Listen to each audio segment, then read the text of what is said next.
Muito boa tarde, pessoal do nosso grupo Os Mensageiros.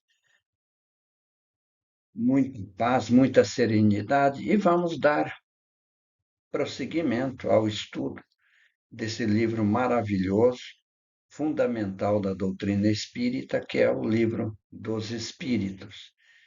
Então vamos lá. Pergunta 231. Os espíritos errantes são felizes ou infelizes? Nós já vimos que errante não significa espírito que perdeu o rumo. Não.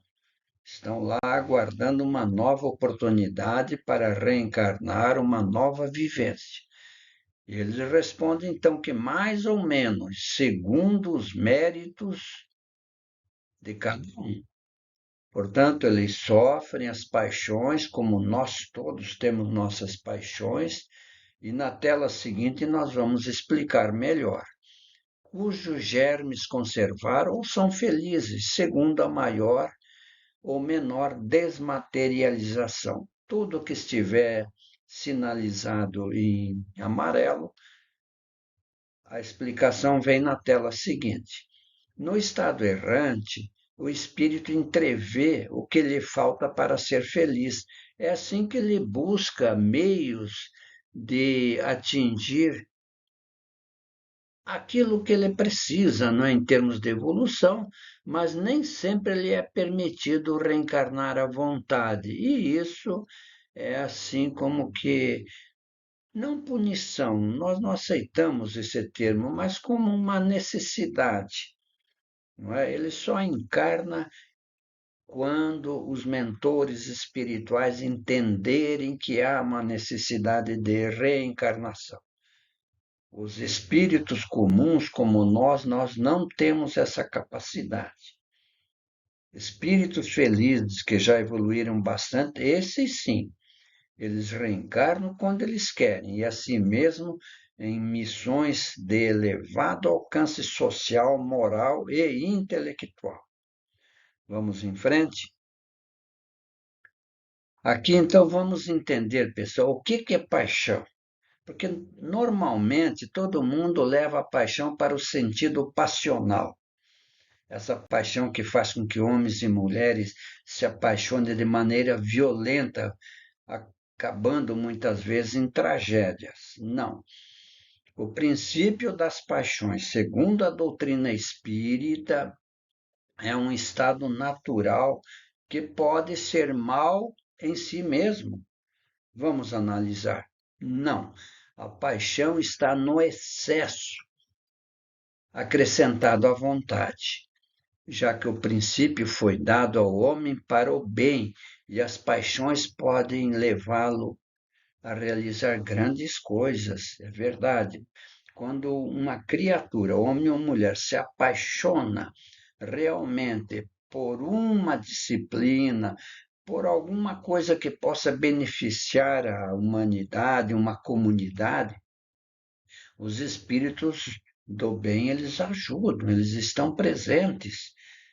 Então, a paixão nesse sentido, ela leva a criatura humana a levar para frente aquilo que ele tem no coração.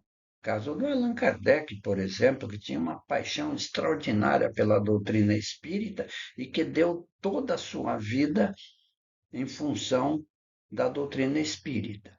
Agora, é no abuso que é a causa do mal. Quando homens e mulheres abusam dessa paixão, não é? Muito mais para o lado passional, então a coisa não dá certo. E aqui nessa ilustração que colocamos ao lado, as paixões são como um corcel, ou seja, um cavalo de raça, que só tem utilidade quando governado e se torna perigoso desde que passe a governar.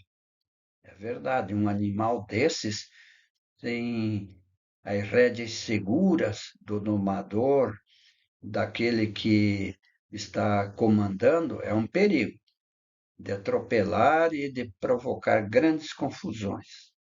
Vamos lá. E nós colocamos aqui para mostrar a desmaterialização. Muitos pensam, ah, desmaterializar é pegar uma coisa física, concreta, e fazer desaparecer. Na mediunidade, isso é possível. Grandes médiuns já fizeram esse processo de desmaterialização e que está constando em livros. A literatura espírita é farta nesse sentido. Agora, aqui nós queremos mostrar que a desmaterialização não é física, é espiritual.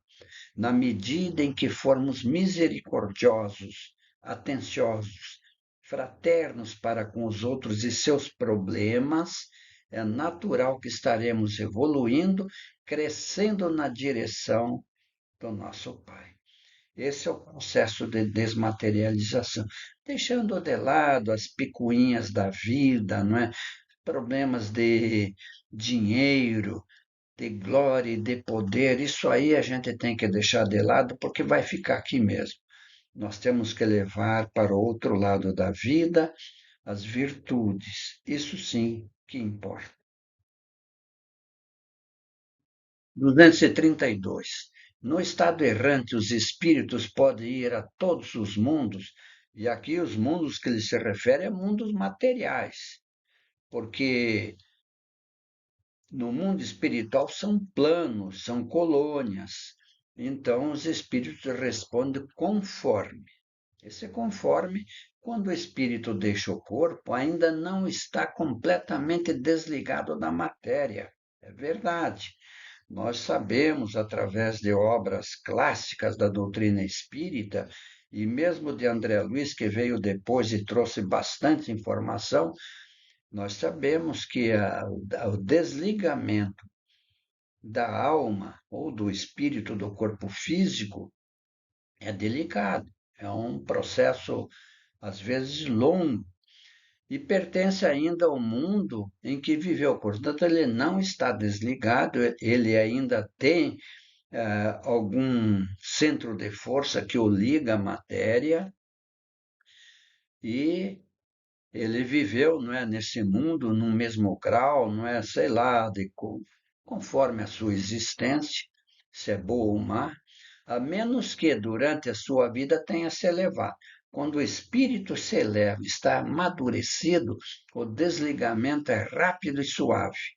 Esse é o objetivo a que deve voltar-se, pois sem isso jamais se aperfeiçoaria. Ele pode, entretanto, ir a alguns mundos superiores. Sim, desligado, ele pode ir em visita a esses mundos superiores, sempre acompanhado de mentores que vão lhe dar alguma informação a respeito, mas passando assim como um estrangeiro, né? Vai lá dar uma olhada, um visitante, um turista. Nada mais faz do que entrever esses mundos, e é isso mesmo que lhe dá o desejo de se melhorar, para ser digno da felicidade que nele se desfruta e poder habitar. Esses mundos são maravilhosos, pessoal. Quem assistiu aos filmes Nosso Lar 2, Os Mensageiros e outros livros, outros filmes maravilhosos, eles sabem do que nós estamos falando. E aqui então, do lado, nós colocamos uma ilustração para mostrar para vocês o mecanismo da morte corporal, porque o espírito não morre. Depois que é criado, ele é imortal. Então, como é que ocorre? Os fluidos vitais que nós temos em nosso corpo, eles vão se esgotando. Aqui está deterioração, mas não é deterioração. O fluido vital não se deteriora, ele se esgota. E se esgotando, ele causa exaustão no corpo físico, que não recebendo mais, não tendo mais esse fluido que animaliza, que dá vida ao corpo físico, ele falece e então há o desligamento do espírito, ele abandona o corpo, que o corpo já não oferece sustentáculo para a sua vida no plano material. Então, há destruição do corpo físico pela deterioração normal, não é? E essa deterioração permite, então, o desligamento do espírito. É isso aí, pessoal. Vamos em frente, estudando, aprendendo. E nós não estamos entrando em detalhes, pessoal, por causa do tempo, porque o estudo ficando muito longo, as redes sociais, é difícil de colocar em redes sociais. Muito bem, vamos em frente. Finalmente, a última pergunta. Os espíritos já purificados, vejam bem, purificados, vêm aos mundos inferiores, vêm frequentemente a fim de os ajudar a progredir. Essa é a missão dos espíritos superiores. Sem isso, esses mundos estariam entregues a si mesmos sem guias para os orientar. É por isso que, de tempos em tempos, Deus permite que grandes espíritos, no sentido moral e intelectual, ele venham a esses mundos inferiores como nós para trazer a luz.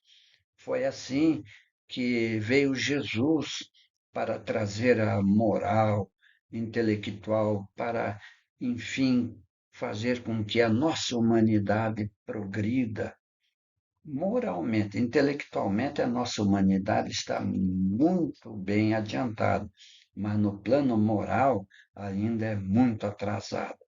Então, era isso que nós tínhamos para essa nossa quente quarta-feira. Fiquem todos na paz de Deus e vamos continuar, pessoal. Vamos ler, vamos nos aprimorar, porque as virtudes nós levamos, os bens materiais ficam por aqui. Até mais e até uma próxima oportunidade, se Deus quiser.